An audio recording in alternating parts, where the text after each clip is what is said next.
Hey, what's up guys? Today I wanted to make a very quick video on how to ask for referrals as a roofing company. So this is something that a lot of roofers don't do. Regardless, it seems like no matter what kind of process is put in place, even for owners that used to do it, getting their sales reps to do it, is like pulling teeth. This seems like an industry-wide thing that is just done very, very little. So anybody who does it properly and consistently already gets ahead by having a big chunk of the business they get coming in just from referrals. With that being said, how do you actually do it?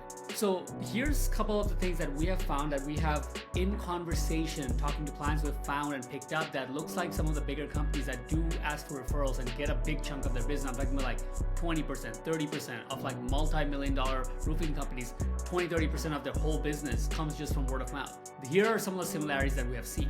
The first thing is they start asking for referrals very early in the process. Right? So this is sometimes we've found, especially for newer companies or companies that are smaller, they have some kind of resistance to that. So for example, let's say they just signed, right? They just signed up with you.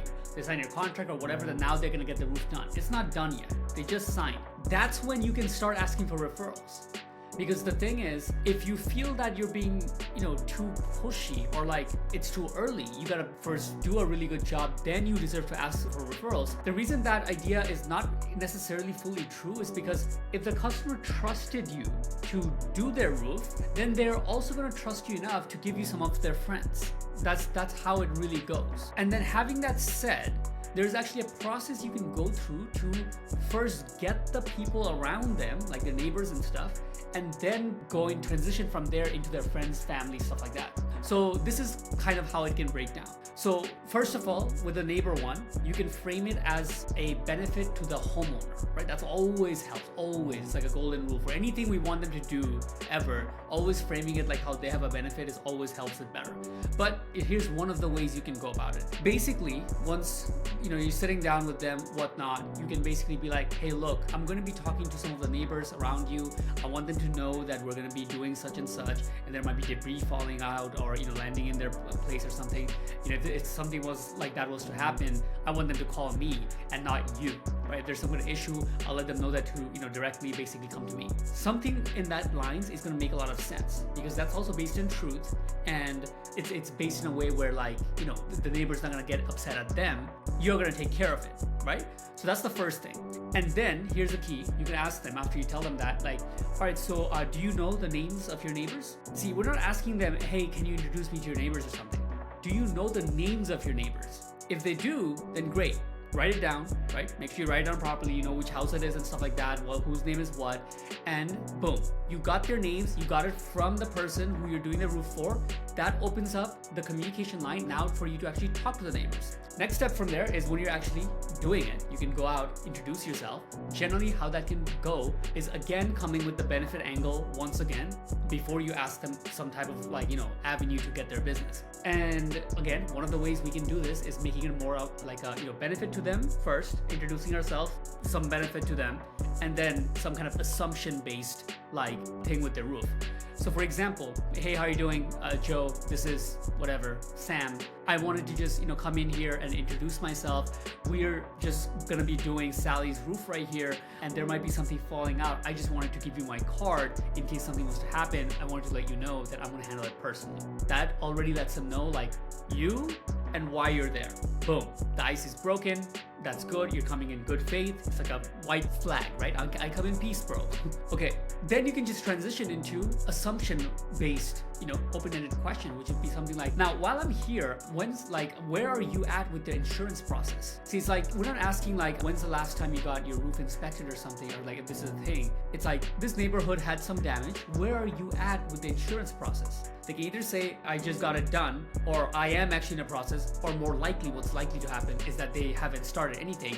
And then it opens it up to be like, oh yeah, this entire area got hit. I mean, if you don't mind, I might have even seen something while I was flying the drone over Peggy's roof here. So I can just jump on, take a quick look, show you some pictures if there's anything we find, and go from there.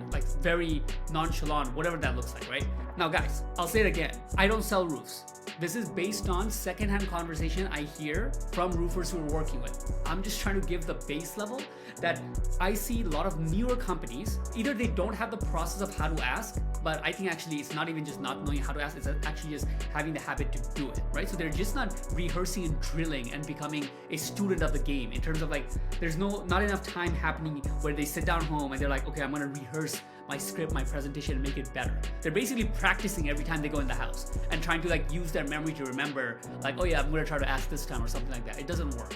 One piece of advice from this whole video would be like, rehearse. Whatever you should be doing, your should-dos, rehearse of it. I'm just giving one way to do it, but there's many ways to ask this stuff, right? If you ask like any seasoned sales guy or anybody who gets a lot of referrals, they might have their own ways. But your thing is to not find the best way, it's to just have one way and then start doing it every single time. That's the most important part. Once you do it, then you'll get better and you can take bits and pieces from other people if you want to like, try out different ways to get higher, rate of referrals once you sit down with them.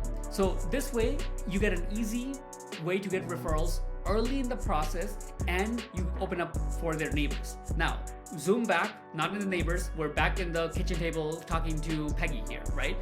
She just gave the neighbors names. You can then transition into getting her friends and family.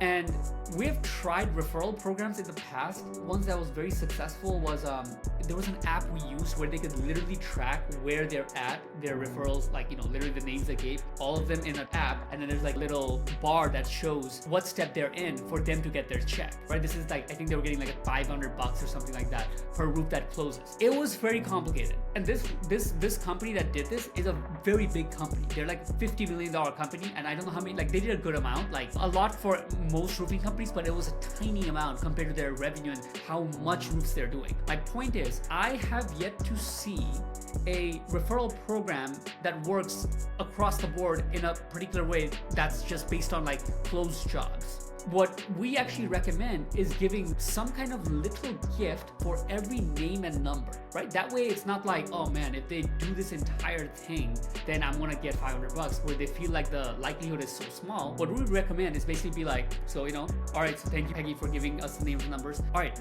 next thing, Peggy, here is we have a great referral program. We like to give you $25 gift card as a thank you for giving us or introducing you to anybody else you know for a friend or family. Who else do you know that might be in this situation or could use our services? And basically just go into that. It's basically just like, we have a program, it's $25. I would pick probably Amazon or some restaurant or like something that everybody uses, gas station, anything that's like, everyday use gift cards, whatever it is. You can even have a couple types, so you can ask them, you like Amazon? Are you an Amazon fan? Are you like, do you drive cars?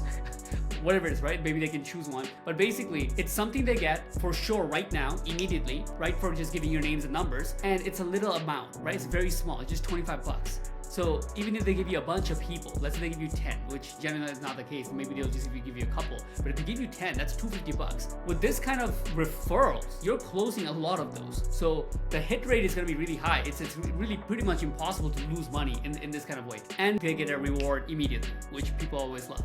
This way, you started very nonchalant way to get their neighbors and then transitioned into getting their friends and family with something that gives them a quick hit right after they just signed up with you and are feeling the best about it in many ways. Do this, just do this. Even if you're doing only a couple roofs a week, right? 10 roofs a month. If you can get an additional 3 roofs, which many companies we see can do, meaning 30% from referrals, 20-30% just from referrals, where you don't have a marketing acquisition cost, compounding will make an immense difference. And those referrals can give you more referrals because you're doing the same process over and over again. That's it.